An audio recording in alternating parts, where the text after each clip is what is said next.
بسم اللہ الرحمن الرحیم النوع الرابع ما يحرم الاکتساب به لكونه عملا محرما في نفسه وهذا النوع ان كان افراده هي جميع الاعمال المحرمة القابلة لمقابلة المال بها في الإجارة والجعالة وغيرهما إلا أنه جرت عادة الأصحاب بذكر كثير مما من شأنه الاکتساب به من المحرمات بل وغیر ذلك مما لم يتعارف الاکتساب به كالغیبة والکذب ونحوهما وكيف كان فنقتفي آثارهم بذكر أكثرها في مسائل مرتبة بترتیب حروف اوائل عنواناتها انشاءاللہ فنقول. دیکھیں نوع اول جو تھا وہ تھا الاکتساب العیان النجسہ. نوع ثانی ابھی ایک وہ پوچھا تھا طالب علم کہ ڈھول حرام ہے یا حرام نہیں ہے، تو میں نے کہا بھائی ڈھول جو ہے وہ قسم اول میں تو نہیں ہے، نوع ثانی میں ہے، یعنی ما یحرم لتحریم ما قصد بھی، اگر آپ اس سے قصد حرام کرو گے تو حرام ہو جائے گا، قصد حلال کرو گے تو حلال ہو جائے گا. یعنی اگر ڈھول کی کوئی حلال منفعت ہوگی تو حلال ہوگا، ڈھول کی کوئی حلال منفعت نہیں ہوگی تو حرام ہوگا. یا یہ کہ اسے قسم ثالث میں شامل کرو، ما یقصد منہ شانن الحرام، تو وہ اس کی مثال ڈھول کی نہیں ہے، وہ قسم ثانی میں آتے ہیں. آلات لہو جو ہے وہ قسم ثانی میں آتے ہیں. اور قسم ثالث ہے ما یقصد منہ شانن، البتہ جو اسلحہ ہے، اسلحہ بھی جو ہے وہ نوع ثانی میں، نوع ثانی کے قسم ثالث میں نا. نوع ثانی میں کئی قسمیں تھی، ایک وہ تھی کہ جن کے وجود سے صرف حرام ہی وہ ہو، جیسے صلیب اور صنم اور وثن اور اس طرح. اور دوسرا وہ تھا جیسے انگور تھا جس سے قد سے حرام کیا جائے، جیسے شراب بنائی جائے. تیسرا جو ہے وہ ما یقصد منہ شانن الحرام، جیسے بیع الاسلحہ لاداء الدین، یہ تیسری قسم تھی. تو قسم نوع ثانی میں یعنی ما قصد للتحریم ما یقصد بہ، اس کی بھی کئی قسمیں تھی، 3 قسمیں تھیں. پھر نوع ثالث تھا. نوع ثالث کیا تھا؟ نوع ثالث جی بتا دیں. جنگ کے حالت میں یعنی اسلحہ دشمن کو دینا، یہ قسم ثالث ہے، یہ قسم ثالث ہے نوع ثانی کا. یہ بھی اسی قصد کی طرف پلٹتا ہے. ہاں، نوع ثالث یہ ہے کہ جہاں پر منفعت نہ ہونے کی وجہ سے حرام ہو، منفعت محللہ، منفعت نہ ہونے کی وجہ سے ہم کہیں کہ معاملہ حرام ہے. تو انہوں نے مثال دی تھی اس کی کس کی، چربی کی، جو یہود پہ حرام ہوئی. تو چربی کا کیا کوئی جزئی فائدہ نہیں ہوگا؟ ہوگا یا نہیں ہوگا؟ ہوگا. تو پھر کیوں شریعت نے حلال قرار نہیں دیا؟ تو کہا اگر شریعت اسی طرح جزئی فائدوں کو دیکھنے لگے تو کوئی چیز حرام بچے گی نہیں، ساری چیزیں حلال ہو جائیں گی. اس کا مطلب ہے شریعت جزئی فائدوں کو یا منفعت نادرہ کو نہیں دیکھتی، بلکہ شریعت منفعت غالبہ کو دیکھتی ہے اور اس کی بنیاد پر وہ چیز حرام ہوتی ہے. تو اس لیے جو ہے وہ، اور شریعت جو منفعت نادرہ کو کل معدوم سمجھتی ہے، اس بنا پر جو ہے وہ حرام ہوتی ہے. تو تیسری قسم وہ ہے جو منفعت نہ ہونے کی وجہ سے حرام ہو. اور چوتھی نوع، تیسری نوع اور چوتھی نوع.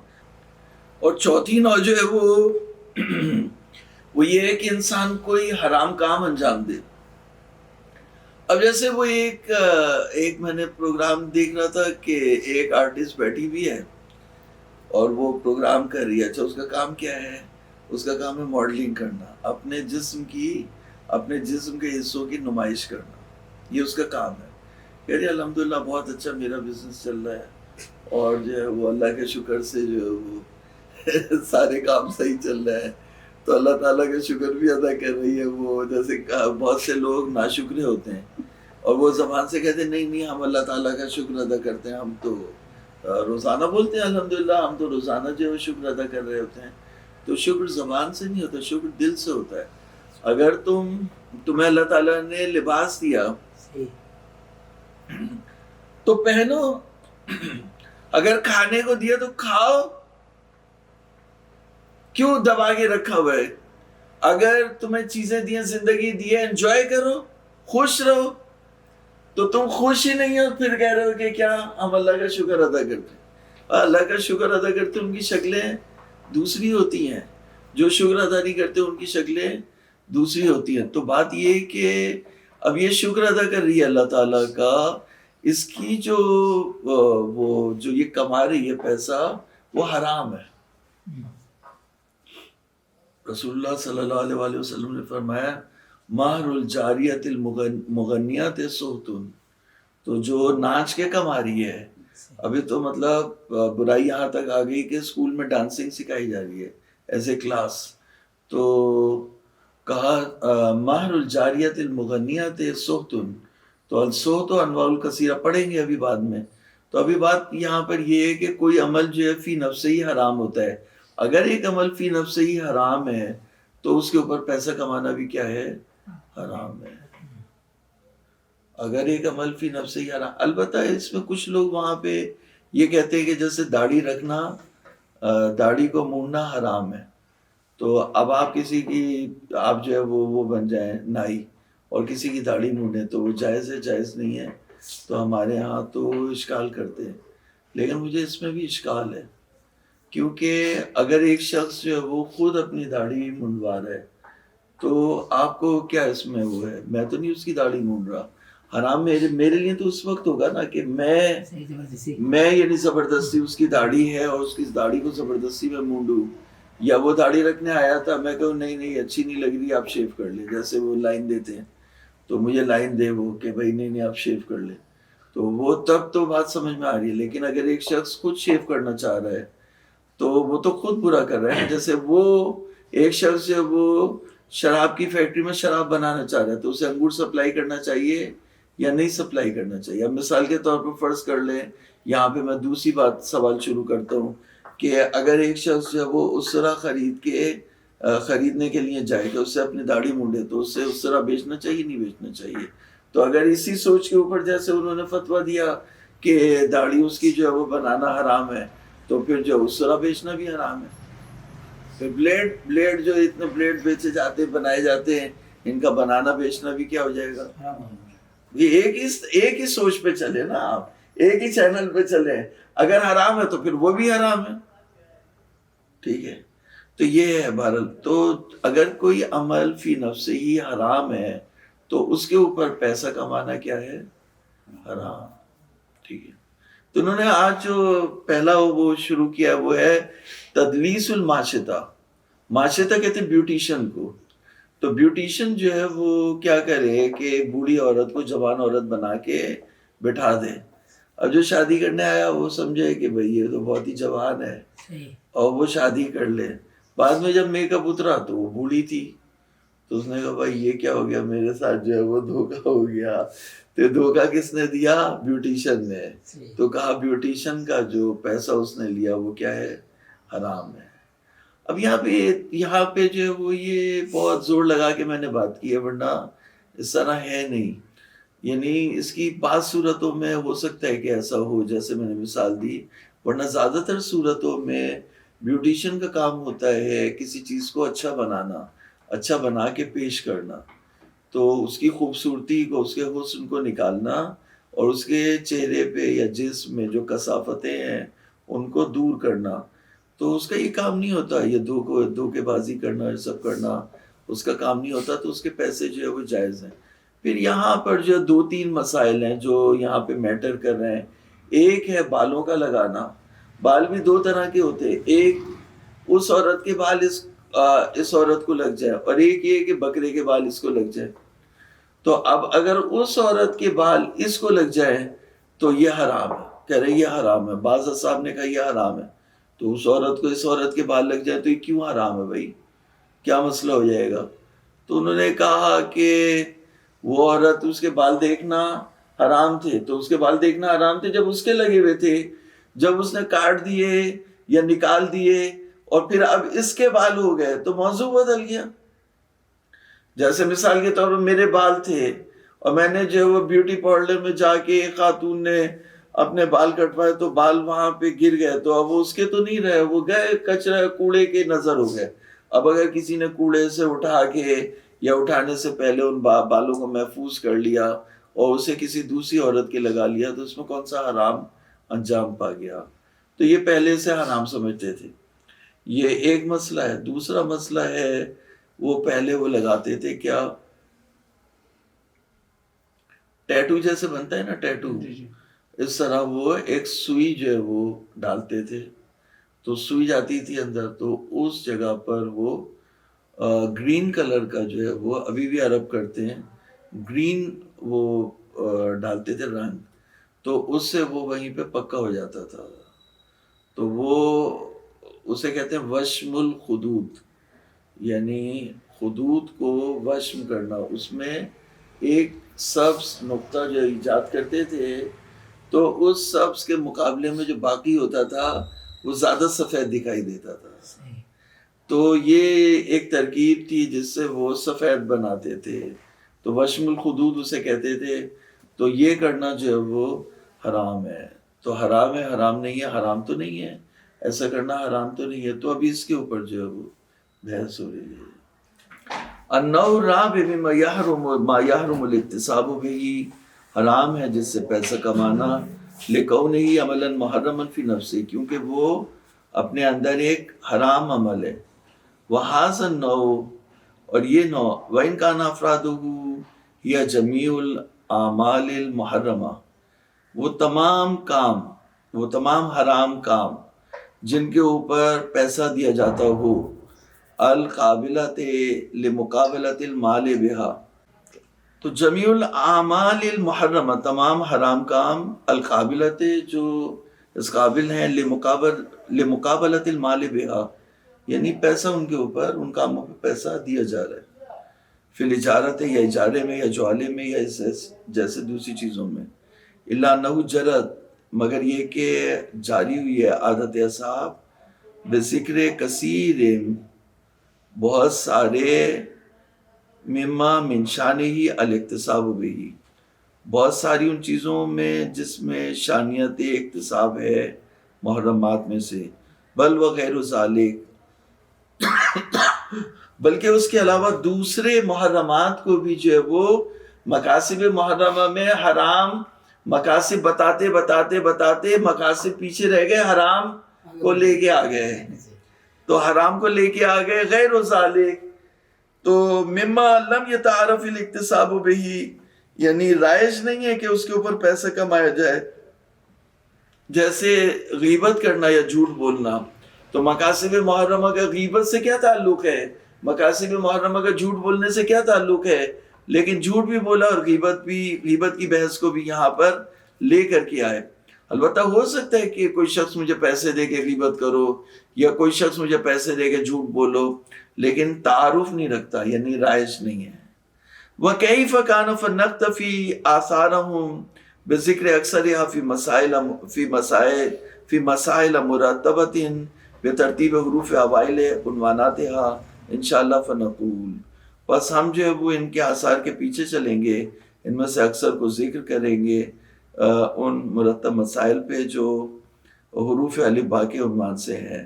تو پہلا مسئلہ جو ہے وہ تدلیس الماشطہ. المسئلۃ الاولی تدلیس الماشطہ. تدلیس الماشطہ، المسئلۃ الاولی، پہلا مسئلہ جو ہے وہ معاشطہ کی جو ہے وہ تدلیس ہے، تدلیس الماشطہ. تدلیس الماشطہ یعنی معاشطہ تدلیس کرے. المرأۃ، مرأہ جو ہے وہ مفعول ہے، معاشطہ تدلیس الماشطہ فاعل ہے، اور ترکیب کے لحاظ سے کیا مضاف مضاف الیہ ہے تو مبتدا ہے. تدلیس الماشطہ. المرأۃ التی یراد تزویجها، تو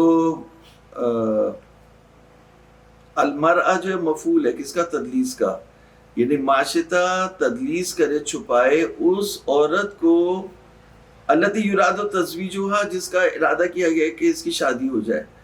اویل امۃ التی یراد بیعها، یا اس کنیز کو تدلیس کرے، چھپائے، اس کو میک اپ کرے جس کے بارے میں ارادہ کیا گیا کہ اسے بیچنا ہے. حرام بلا خلاف، حرام ہے بغیر کسی اختلاف کے. کمانی ریاض وان مجمع الفائدۃ الاجماع علیہ وفعل المرأة ذلك بنفسها، فعل المرأۃ ذالک بنفسہا، قاری صاحب اس کا کیا مطلب ہے؟ یعنی ایک بیوٹیشن خود اپنے آپ کو سجائے یا بنائے کہ اس کی شادی اچھی جگہ ہو جائے. تو اگر وہ اپنے آپ کو سنوار رہی ہے تو وہ تو کوئی مسئلہ نہیں ہے، لیکن اگر کوئی اپنے ایپ کو اس کے میک اپ کے ذریعے سے کسی ایپ کو چھپا رہی ہے تو اس میں پھر دھوکہ ہو جائے گا. جیسے مثال کے طور پر اس کے کوئی نشان ہے، داغ ہے، تو یہ جو ہے وہ میک اپ میں چھپا لے اور پھر بھی بتا دے کہ میرے چہرے پہ جو ہے وہ داغ ہیں، بتا دے کہ داغ ہیں، تو اگر شوہر کہ دکھاؤ تو دکھا بھی دے تو وہ پھر دھوکہ نہیں ہوگا. لیکن اگر مثال کے طور پر اس کے چہرے پہ نشان ہے اور میک اپ کے ذریعے سے ان نشانوں کو چھپا لیتی ہے تو یہ دھوکہ ہو جائے گا، تدلیس ہو جائے گی. دھوکے کو تدلیس کہتے ہیں، تدلیس حرام ہے. وَفِعْلُ الْمَرْأَةِ ذَلِكَ بِنَفْسِهَا وَيَحْصُلُ بِوَشْمِ الْخُدُودِ، خدود کے اوپر جو ہے وہ نقطے لگانا. کما فی المکنۃ والسرائر والنہایہ والجماعت قال فی المکنہ وکسب المواشط حلال. مواشط کا کمانا، بیوٹیشن کا کمانا حلال ہے. اذا لم یغششنا، اگر غش نہ کریں، ولم یدلسنا فی عملہن، اور تدلیس نہ کریں اپنے عمل میں، فیصلن شعور النساء بشعور غیرہن، بس اپنے بالوں کو دوسرے بالوں کی عورت سے ملائے. من الناس یشمن الخدود، اور جو خدود یعنی یہ گال جو ہوتے ہیں نا، یہ خدود خد اس کو بولتے ہیں، جسے انگلش میں چیک بھی بولتے ہیں نا، چیک، تو یہ گال. و یشمن الخدود و یستعملن ما لا یجوز فی شریعت الاسلام، اور استعمال کریں ایسی چیز کو جو شریعت اسلام میں جائز نہ ہو. فإن وصلن شعرهن بشعر غیر الناس، تو اگر وہ اس عورت کے بالوں کو دوسرے لوگوں کے لگائے تو لم یکن بذالک باس، تو اس میں کوئی حرج نہیں ہے. وَنَحْوُهُ بِعَيْنِهِ عبارت النہایہ، عبارت نہایہ بھی اسی طرح سے. وقال فی السرائر فی اعداد المحرمات، ابھی تو شیخ دوسروں کی عبارتیں نقل کر رہے ہیں بزرگوں کی کہ انہوں نے کیا کہا. فی اعداد المحرمات، محرمات کی گنتی میں انہوں نے کہا وعمل المواشط بالتدلیس بعین یشمن الخدود ویحمرنها، خدود کو وشم کریں اور پھر اس کو سرخ کریں. وینقش بالایدی والارجل، اور نقش لگائیں ہاتھوں اور پاؤں میں. ویصلن شعر النساء بشعر غیرہن، اور عورتوں کے بالوں کو کاٹ کر دوسروں کو لگائیں. وما جرى مجرى ذلك، اور جو بھی اس طرح کی یہ کام ہے وہ سب حرام.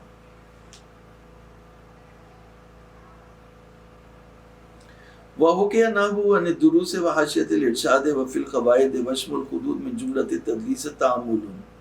اب یہاں سے جو ہے ٹرننگ پوائنٹ شروع ہو گیا، خرابی جو ہے وہ شروع ہو گئی یہاں سے. تو انہوں نے کہا کہ حاشیہ ارشاد میں لگایا، حاشیہ ارشاد میں اور قواعد میں بھی علامہ نے بھی کہا کہ وشم الخدود کو تدلیس میں سے شمار کرنا، اس میں مجھے تعامل ہے. لأن الوشم فی نفسہ زینت، کیونکہ وشم جو ہے اپنے اندر ایک زینت ہے. وکذا التعامل فی تفصیل بین وصل الشعر بشعر الانسان و وصل الشعر بشعر غیر الانسان. اسی طرح سے جو ہے وہ مجھے اس تفصیل میں کہ اگر بھیڑ کا یا بکرے کا بال لگا دے تو صحیح ہے، اور اگر انسان کا بال لگا دے تو صحیح نہیں ہے، اس تفصیل میں بھی مجھے جو ہے وہ حرف تعامل ہے. وہ مجتہد تھے، صاحب نظر تھے، وہ تو وہ ہر بات کو تھوڑی کو قبول کرتے تھے. فإن ذلك لا مدخل له في التدلیس وعدمه، اس میں کوئی مدخلیت نہیں ہے تدلیس کو اور عدم تدلیس کو. الا ان يوجه الاول بانه قد يكون الغرض من الوشم ان يحدث في البدن نقطة خضراء حتى يتراءى بياض سائر البدن وصفاته اکثر مما كان يرى لولا هذه النقطة. مگر یہ کہ توجیہ کیا جائے اول کو، یعنی وشم خدود کو، کہ وشم خدود میں انہوں نے کہا تعامل ہے، اور پھر وصل شعر بشعر الانسان و وصل ہی بشعر غیرہی، اس میں اس تفصیل میں بھی تعامل ہے. تو دو چیزوں میں تعامل ہے، ایک تدلیس میں تعامل یا وشم الخدود میں تعامل ہے، دوسرا جو ہے وہ وصل شعر میں تعامل ہے. تو کہہ رہے ہیں کبھی کبھار غرض وشم سے یہ ہوتی ہے کہ ایجاد کیا جائے بدن میں ایک سبز نقطہ، تاکہ باقی بدن کا جو حصہ ہے وہ سفید دکھائی دے، اور وصفاء اکثر من مکانہ یرا لولا حاضر نقطہ. تو اور اس کا جو یعنی صفا ہے، اس کا جو چمکنا ہے، اس کا جو وائٹنس ہے، اس کا صاف ہونا اور اس کا شارپ ہونا، یہ کیا ہے؟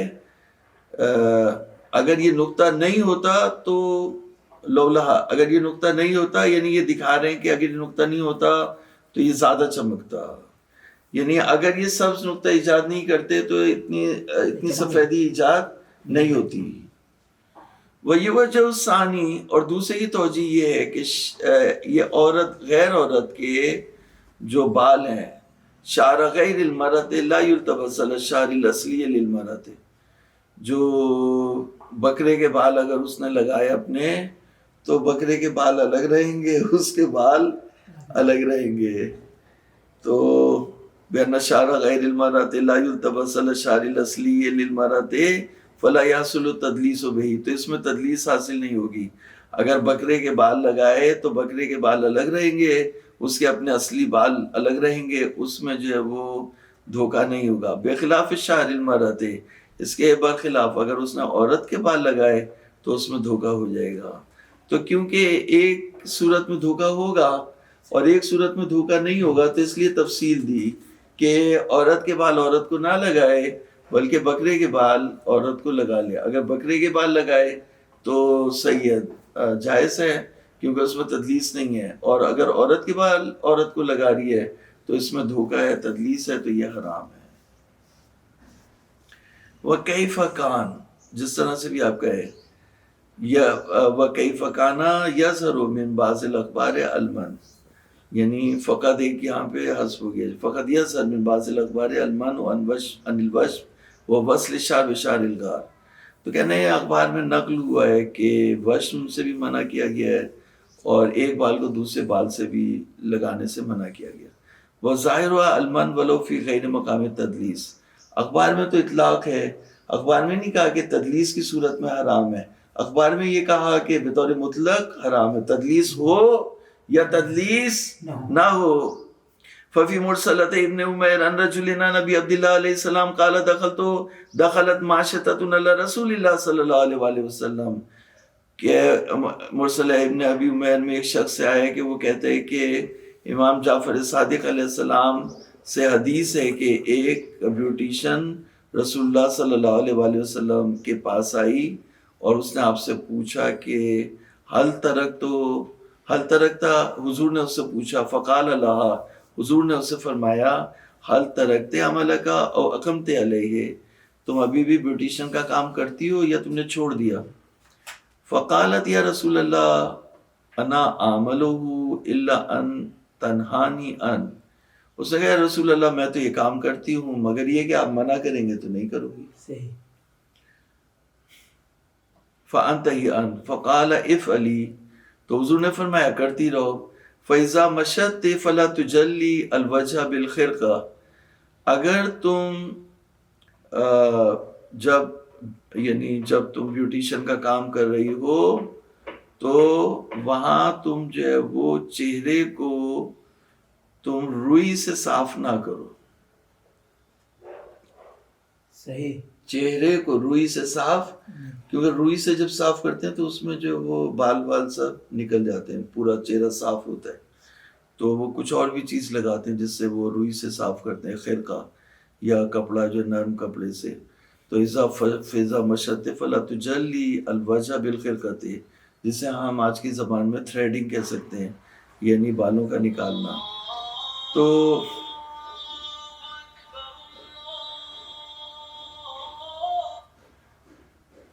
فَإِذَا مَشَتْ فَلَا تُجَلِّ الْوَجْهَ بِالْخِرْقَةِ فَإِنَّهَا تُصِبُ بِمَاءِ الْوَجْهِ، تو یہ جو چہرے کا پانی ہے اس کو ختم کر دیتا ہے. تو جب بھی چہرے کو صاف کرو تو خرقے سے، کپڑے کے ٹکڑے سے چہرے کو صاف نہ کرو، اس سے چہرے کا پانی جو ہے وہ ختم ہو جائے گا. وَلَا تَصِلِ الشَّعْرَ بِالشَّعْرِ شَعْرَ الْمَرْأَةِ بِشَعْرِ امْرَأَةٍ غَيْرِهَا، اور ایک عورت کے بال دوسری عورت کو مت لگاؤ. وَأَمَّا شَعْرُ الْمَعَاصِ فَلَا بَأْسَ، لیکن بکرے کے یا بھیڑ کے بالوں کا جہاں تک تعلق ہے اس میں کوئی حرج نہیں ہے، بے یوصل بشعر المرأة، کہ وہ وصل ہو عورت کے بال سے. وفی مرسلۃ الفقی لا باس بکسب الباشطۃ ما لم تشارط وقبلت ما توتا ولا تصل شعر المرأة بشعر امرأة غیرها. مرسل فقی میں ایک اور چیز کا اضافہ کر دیا، اور وہ یہ کہ جو بیوٹیشن ہے وہ شرط نہ کرے پیسے کی. تو شرط نہیں کرے گی پیسے کی تو جائز ہے اس کی مزدوری. اگر اس نے شرط کی کہ اتنے دینا اتنے دینا اتنے دینا طے کر لیا تو پھر حرام ہو جائے گی. کہا یہ بیوٹیشن ہو رہی ہے یا بینکنگ ہو رہی ہے؟ تو وفی مرسلۃ الفقی لا باس بکسب الماشطۃ ما لم تشارط وقبلت ما توتا ولا تصل، اور نہ ہی جوڑے عورت کا بال دوسری عورت کو. اما شعر الماس فلا باس به يوصل بشعر المرأة. وان معنی الاخبار بسنده عن علی بن غراب عن جعفر بن محمد عن آبائه قال لعن رسول الله صلی اللہ علیہ وآلہ وسلم النامصة والمنتمصة والواشرة والموتشرة والواصلة والمستوصلة والواشمة والمستوشمة. تو قال صدوق قال علی بن الغراب، کیسے جو وہ کل انشاءاللہ بیان کریں گے. صلی اللہ علیہ محمد